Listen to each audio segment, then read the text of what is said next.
मैं नबी पाक अलैहिस्सलातु वस्सलाम दी हदीस सुनावा ते गल मुकावा। नबी पाक फरमांदे ने जो बंदा दुनिया तो चला जांदा है अमाल दा सिलसिला रुक जांदा है सिवाय तीन चीज़ां तो।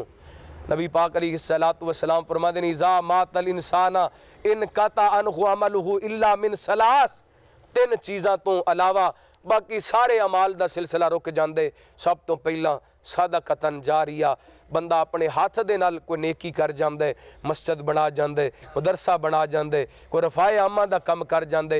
ये जब तक सिलसिला चलदा रहिंदा कबर दे अंदर सवाब हुंदा रहिंदा।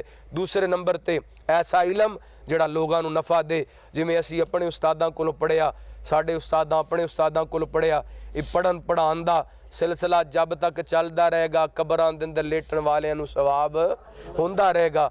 और तीसरे नंबर ते फरमाया ऐसी औलाद जिहड़ी अपने बाप वास्ते दुआ करे, अल्लाह कबर दे अंदर अजर अता कर दे। ऐसी औलाद छोड़ के जाइए, कोठी बना के, बंगला बना के, जदादा पैलियां मुरब्बे बना के दे के चले आ, अगर अपनी औलाद नूं दीन नहीं दे के जा रहे, कुछ नहीं दे के जा रहे, आइए अपने बच्चों नूं दीन सिखाइए ताकि मस्जिद दीयां सफ़ां ते बैठ के कह सकन रब्बिरहमहुमा कमा रब्बयाना सगीरा। अल्लाह अमल करम दी तौफीक अता फरमाए।